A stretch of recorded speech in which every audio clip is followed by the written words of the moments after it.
চট্টগ্রামের আনোয়ারা উপজেলার নিজ বাড়ি থেকে মা ও মেয়ের রক্তাক্ত মরদেহ উদ্ধার করেছে পুলিশ। এই ঘটনায় গুরুতর আহত অবস্থায় চিকিৎসাধীন রয়েছে পরিবারের ৫ বছর বয়সী এক শিশু। শনিবার ১৩ জুন দিবাগত রাত 11:30টার দিকে উপজেলার বরৈকোড়া ইউনিয়নের ৬ নম্বর ওয়ার্ডের চেনামতি বড়ুয়াপাড়া এলাকায় এ মর্মান্তিক ঘটনা ঘটে। নিহতরা হলেন সুজন বড়ুয়ার স্ত্রী এনি বড়ুয়া এবং তাদের মেয়ে প্রিয়ন্তী বড়ুয়া। এই ঘটনায় আহত হয়েছে তাদের ছেলে পিয়াস বড়ুয়া। সুজন বড়ুয়া চট্টগ্রাম নগরীর খাতুনগঞ্জ এলাকায় একটি আবাসিক প্রতিষ্ঠানে নিরাপত্তা কর্মী হিসেবে কর্মরত। স্থানীয় সূত্র থেকে জানা যায়, রাতে চিৎকার শুনে প্রতিবেশীরা ঘটনাস্থলে ছুটে গিয়ে ঘরের দরজার সামনে এনি বড়ুয়া তার ছেলেকে রক্তাক্ত অবস্থায় পড়ে থাকতে দেখেন। পরে ঘরের ভেতরে প্রিয়ন্তী বড়ুয়ার রক্তাক্ত দেহ দেখতে পান। দ্রুত তাদের উদ্ধার করে হাসপাতালে নেওয়ার উদ্যোগ নেওয়া হলে এনি বড়ুয়ার মৃত্যু হয়। পরে পুলিশকে খবর দেওয়া হয়।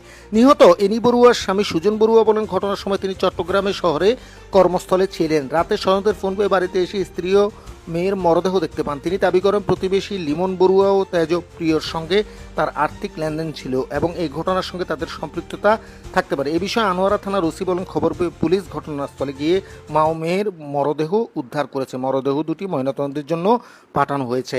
নিউজ ডেস্ক, প্রথম কণ্ঠ।